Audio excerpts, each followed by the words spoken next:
Hey everybody, I have another round of October daily stories to share with you, and this time I have a picture that I found that says name one movie from the picture. There's 40, so I'm going to put that on the back of my daughter's field trip, and then after that I'm going to do a 6x8 cardstock paper to document making brownies.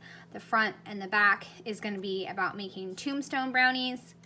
And then we went to go see some Halloween lights, and we saw one with the pirate ship, and then one had these two really cool and kind of creepy skeletons outside their house.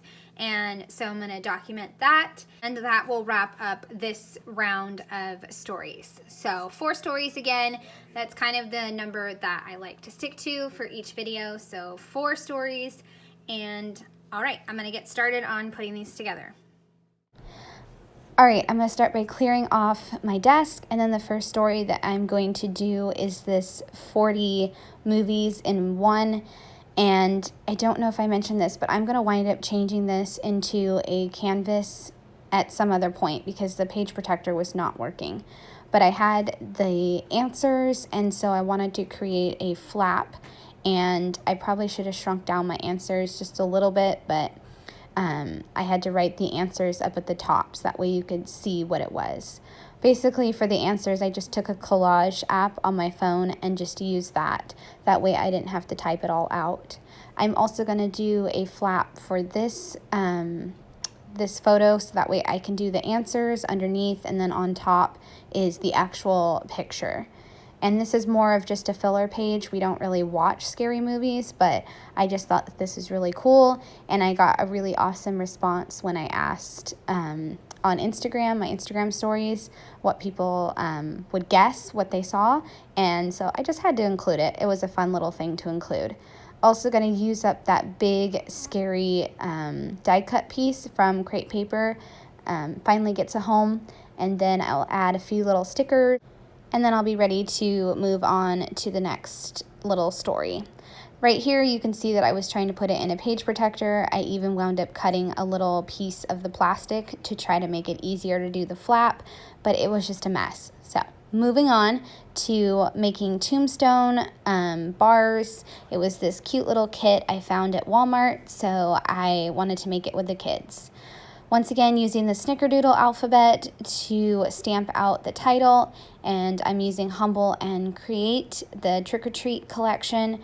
I used a tag piece, and then I matted my daughter's photo on some orange gingham paper, and then I used some of the blue as like a washi strip almost up at the top.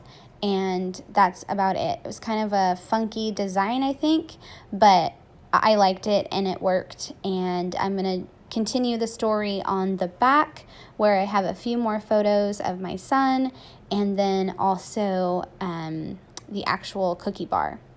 Oh, another thing that I did with this page is that I got out a bunch of Everyday Explorer stamps, and I used the Home Chef, I think that's what it's called. I used that one to stamp out That Was Good, Dessert, Nailed It, and a few other little phrases. And I'm just going to use those and add those in because I felt like the spread needed just a little bit more. I had printed a few word bits from the kit, but I wanted a few more. So I'm just going to add those in and then flip to the back side.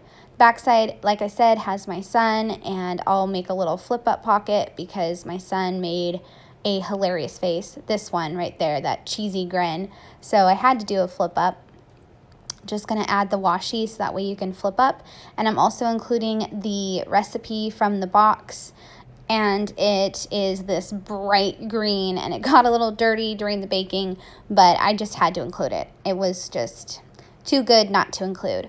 So I included that, and then a photo of my daughter and her stack of brownies, and then a few different pieces, a word strip, a stamped phrase from Everyday Explorers, and then also using that orange gingham again to give some continuity between the 2 pages. And then I can move on to the last story, which is going to see some spooky lights.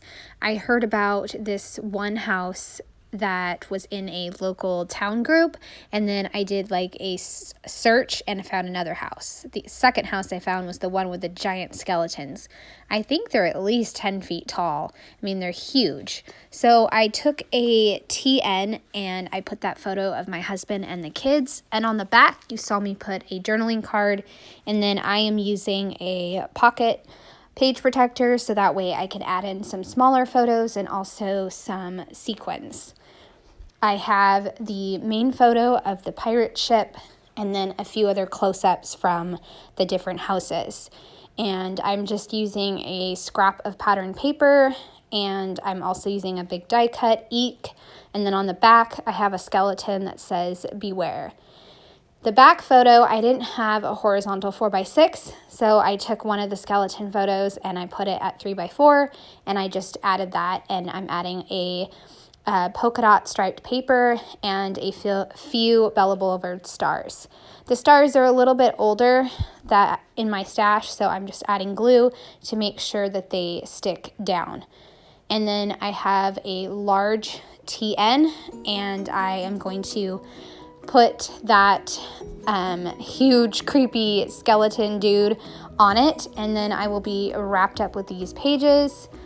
And I hope you guys enjoyed all of these pages that I put together. I'd love a thumbs up or a subscribe if you are new to my channel. Thanks so much for watching. Bye.